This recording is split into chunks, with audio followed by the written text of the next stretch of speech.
नमस्कार, 99 न्यूज के इस खास पेशकश में आपका स्वागत है। मैं हूं शंकर आपके साथ।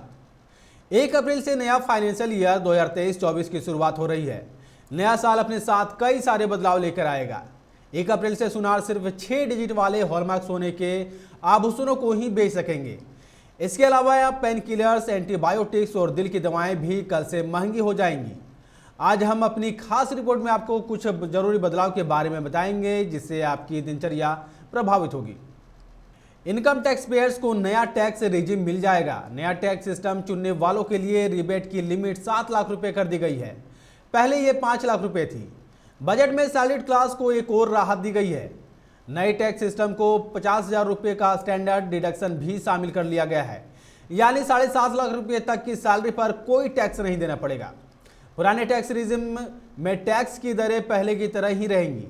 नए नियम के तहत 1 अप्रैल से 6 डिजिट वाले अल्फा न्यूमेरिक हॉलमार्क के बिना सोना नहीं बिकेगा। जैसे आधार कार्ड पर 12 अंकों का कोड होता है, उसी तरह से सोने पर 6 अंकों का हॉलमार्क कोड होगा।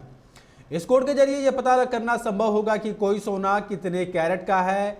अब 4 डिजिट वाली हॉलमार्किंग पूरी तरह बंद हो जाएगी। 1 अप्रैल से BS6 फेज 2 एमिशन नॉर्म्स लागू हो रहा है। इसके चलते मारुति, होंडा, हुंडई और टाटा सहित अन्य कंपनियों ने गाड़ियों के दाम बढ़ाने की घोषणा कर दी है। टाटा मोटर्स ने सभी कॉमर्शियल गाड़ियों के दाम 5% बढ़ाने का ऐलान किया है। कंपनी ने इनके पीछे की वजह BS6 फेज 2 एमिशंस नॉर्म्स में हो रहे बदलाव और बढ़ती लागत को बताया है। वहीं मोटोकॉर्प ने अपनी बाइक और स्कूटरों की कीमत 2% की बढ़ोतरी की है। बढ़ी हुई कीमतें कंपनी के लाइनअप में शामिल अलग अलग मॉडल व वेरिएंट के अनुसार अलग अलग लागू होंगी। इससे अब बेहतरीन माइलेज देने वाले स्प्लेंडर और NF डिलक्स की कीमतें लगभग 1500 रुपये बढ़ जाएंगे। Pain killers, anti infective, antibiotics और दिल की दवाएं महंगी होने जा रही है। सरकार ने ड्रग्स कंपनियों को कीमतें बढ़ाने की अनुमति दे दी है। कीमतें होलसेल प्राइस इंडेक्स WPI में बदलाव के आधार पर बढ़ेंगी। कीमतें 10% तक बढ़ सकती है। कीमतें होलसेल प्राइस इंडेक्स WPI में बदलाव के आधार पर बढ़ेंगी। इसके अलावा बजट में सोने और एमिशंस ज्वेलरी पर सीमा शुल्क 20% से बढ़ाकर 25%, सोने पर 7.5% से 15% करने का ऐलान कर दिया था।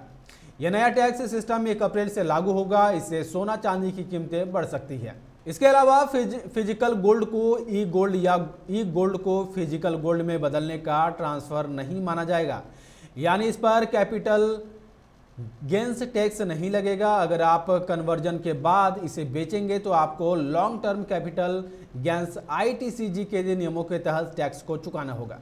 इस खास पेशकश में इतना ही। आप देखते रहे 99 न्यूज। नमस्कार।